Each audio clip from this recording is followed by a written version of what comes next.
विनोद खन्ना के साथ आपने एक फिल्म की थी?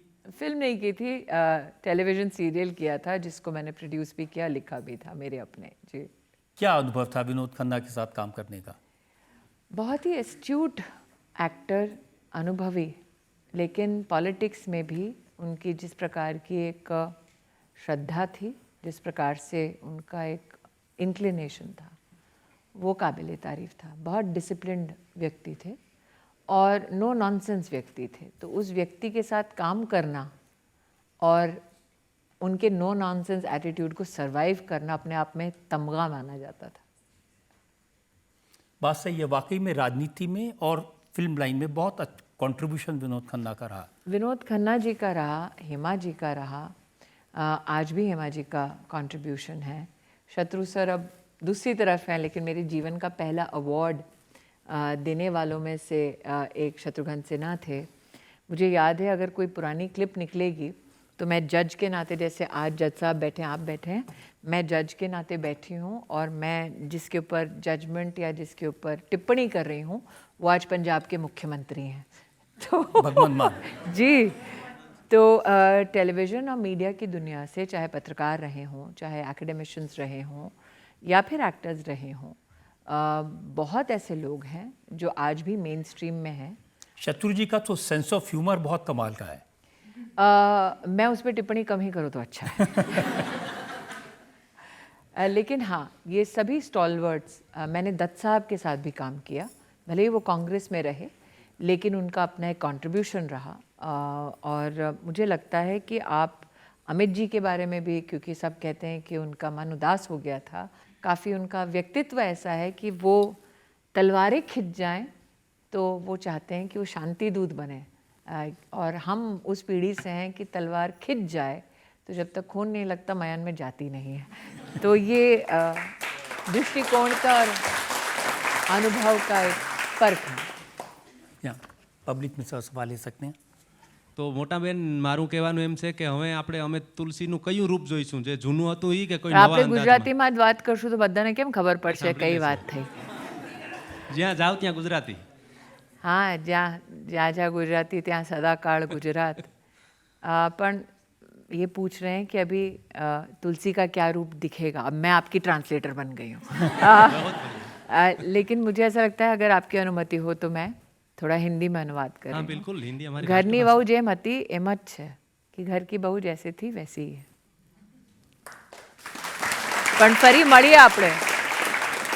एक और सवाल ले सकते हैं? हाँ। मी नागपूरमधून, महाराष्ट्रमधून बापरे, ही काय आज मला लँग्वेजची टेस्टिंग चालली आहे का? नाव काय आहे तुमचं दादा? प्रदीप नाव आहे. किती वर्ष झाले इकडे? मला 16 मध्ये आलो होतो इकडे. अरे वा, सांगा। मला एक माझा प्रश्न आहे तुम्हाला, की महाराष्ट्रात आता मराठी भाषेवरून जे विवाद सुरू आहे, तर राज ठाकरे साहेब म्हणतात की जो हिंदी में बोलेगा त्याच्या कानाखाली वाजवेल, हे खरं आहे का? मुझे ऐसा लगता है, और मैं तो ये पहले से बता दूं आपको कि मेरी दादी महाराष्ट्रन है, मेरे दादा पंजाबी हैं जो पार्टीशन के बाद उत्तर प्रदेश में रहे, मुरादाबाद में।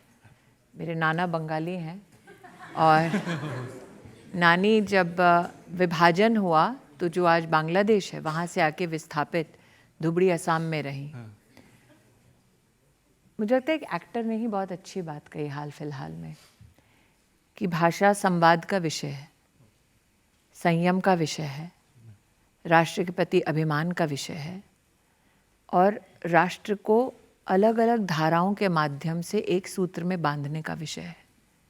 जब विवाद का विषय बनता है तो उससे ठेस किसी एक समाज, एक वर्ग, एक जाति, उपजाति या एक प्रदेश को नहीं, पूरे देश को पड़ती है।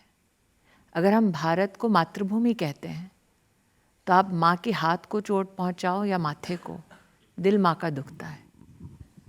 तो हम 16,000 डायलेक्ट्स में बात करते हैं, 125 कॉन्स्टिट्यूशनली हमारी रिकग्नाइज लैंग्वेज है, और हम आज भी प्रखरता से इसलिए आगे बढ़ रहे हैं क्योंकि हम सभी भाषाओं का सम्मान करते हैं।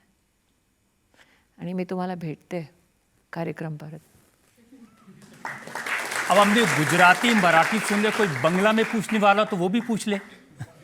आप मेरा टेस्ट ले रहे हैं आज, लैंग्वेज टेस्ट है।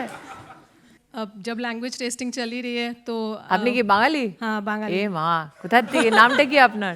আমার নাম সানন্দা ব্যানার্জি, কোথার থেকে আপনি? কলকাতায়, এখন নয়ডাতে থাকি। আচ্ছা, তো আমার বাংলাতে- দাদু থাকতেন সল্টলেকে।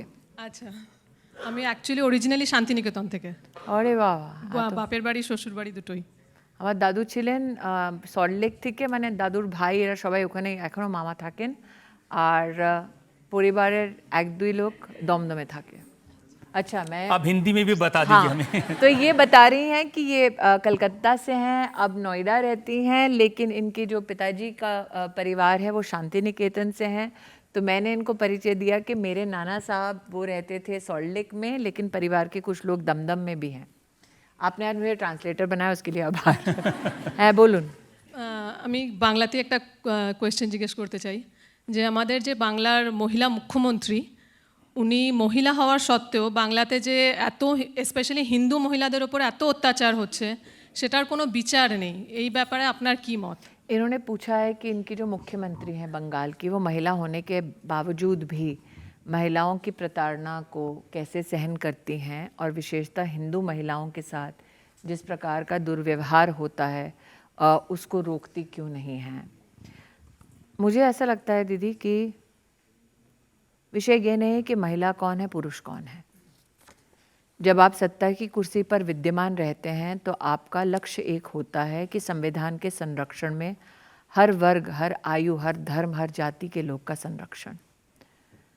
प्रधानमंत्री खुद कहते हैं, माँ माटी मानुष की जिस बंगाल में बात होती है, जिस बंगाल की कल्चरल विचारधारा में दुर्गा पूजा एक नेसेसिटी है, एक वे ऑफ लाइफ है। আমরা যে বলি না মহিলাটা ধর্ষিত হচ্ছে, महिला का जो बलात्कार होता है, वो बंगाल में या देश में किसी को भी मान्य नहीं है।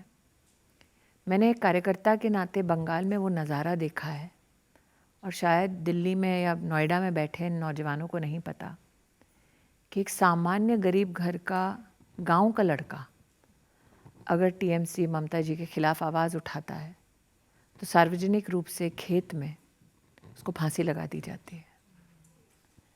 जिन महिला कार्यकर्ताओं ने भारतीय जनता पार्टी के लिए बूथ पर काम किया, परिणाम आने के बाद बाल से घसीट कर सार्वजनिक उनका बलात्कार किया गया।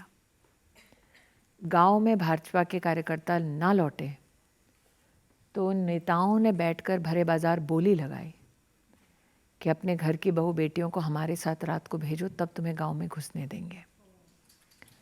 तो ये राजनीतिक हकीकत है, और भाजपा के कार्यकर्ताओं के साथ ये सब बंगाल में नहीं, केरल में भी घटा। हाल ही में प्रधानमंत्री जी ने एक सज्जन को राज्यसभा में नॉमिनेट करने की बधाई दी। महामहिम राष्ट्रपति जी के वो नॉमिनी बने मास्टर साहब। वो चूंकि संघ के स्वयंसेवक थे कि दोनों पैर काट दिए गए। केरल में हमारे कई कार्यकर्ताओं की ऐसी भी हत्या हुई कि कोई स्कूटर चलाता है कमाने के लिए 2 रुपये, उसका यहाँ से हाथ काट दिया गया।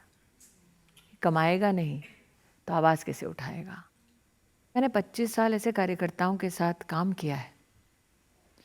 रजत जी ने अटल बिहारी वाजपेयी जी को प्रधानमंत्री के रूप में देखा, नरेंद्र भाई को प्रधानमंत्री के रूप में देखा।